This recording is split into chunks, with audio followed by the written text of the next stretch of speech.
Hello, and welcome to another episode of the Car Reviews podcast on CollectorCarCanada.CA.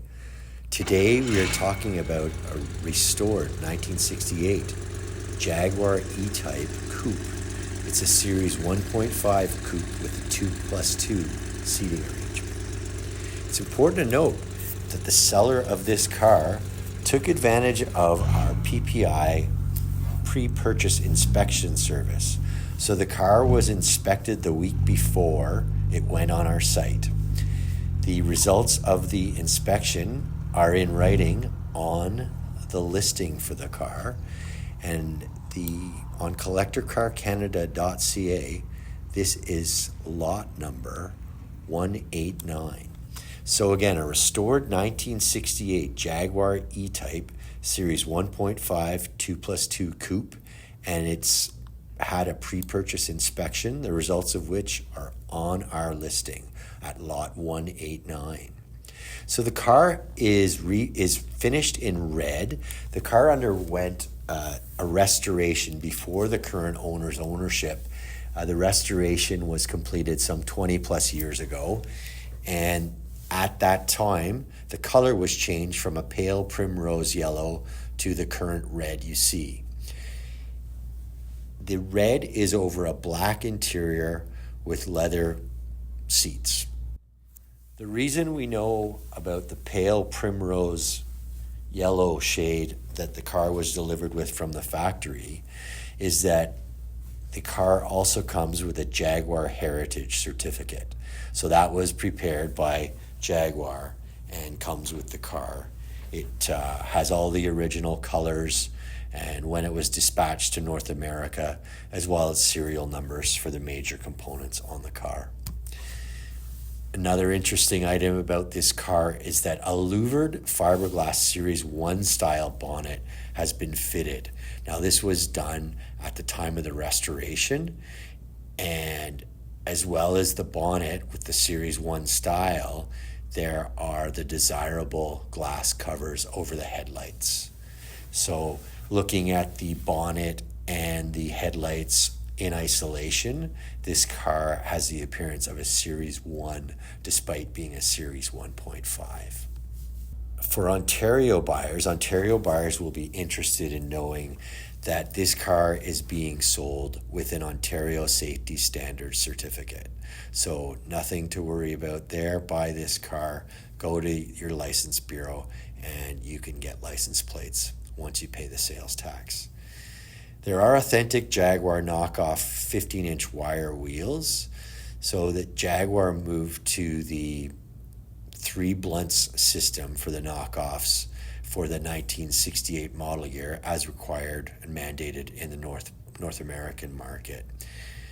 Another sharp item is that the wheels are skinned in 185/15 Coker red line radial tires. So the red line is a look that is consistent with the period of Jaguar E-Types.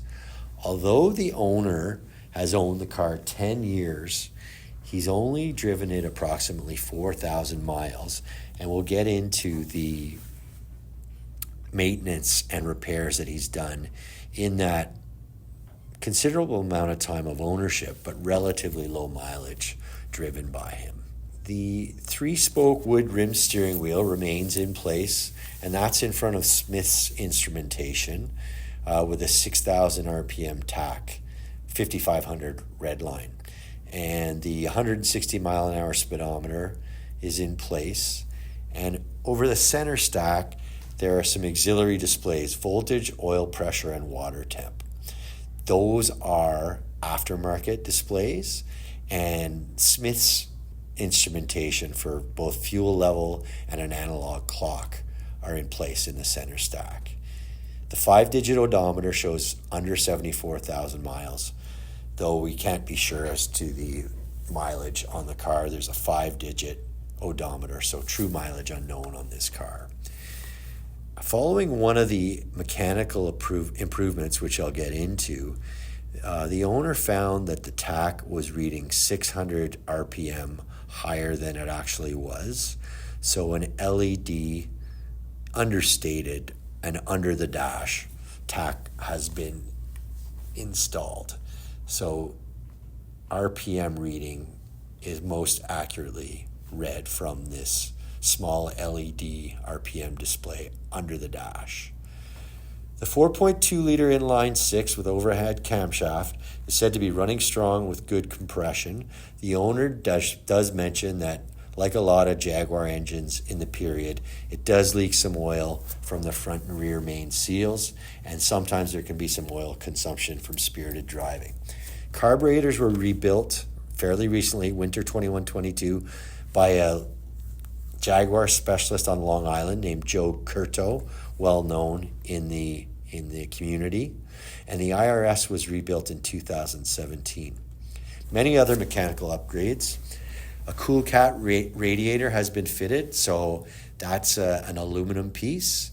A transmission cooler with a fan by Summit Racing is in place. The transmission itself was adjusted some 7 years back by a specialty shop in London, Ontario.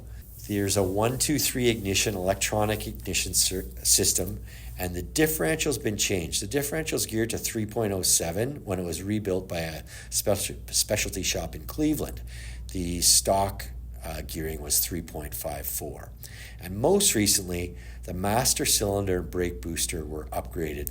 Stainless steel flex lines had already been in place from 2017 and the IRS rebuild. And last, a couple more upgrades. Martin Roby remote brake bleeders are installed at all four corners, and the blower fan's been upgraded to a Fiero unit. All the documentation is on hand for the improvements and repairs during the owner's 10 years of ownership, and some documentation still exists from prior ownership. So I'll mention again, in addition to all of the repairs and maintenance documentation, the car also comes with its Jaguar Heritage Certificate, which can also be viewed on our listing for CollectorCarCanada.CA lot 189. Date of build is also mentioned on the Jaguar Heritage Certificate. So I think that wraps up. This car is definitely worth reading about on our listing. It gets precise about all of these improvements and repairs during the current owner's custodianship, and there's a very exhaustive photo gallery. It comes with some spare parts also detailed in the listing, and some are photographed in our gallery. And as well, appearing in our gallery, there's also a link to it, is the pre-purchase inspection the owner commissioned to extend peace of mind to the bidders. So again, that wraps it up for our restored 1968 Jaguar E-Type Series 1.5 2+2 Coupe. It's been subject to a pre-purchase inspection. It is being sold with an Ontario Safety Standard Certificate, and it's on CollectorCarCanada.CA as lot 189. Thank you for watching.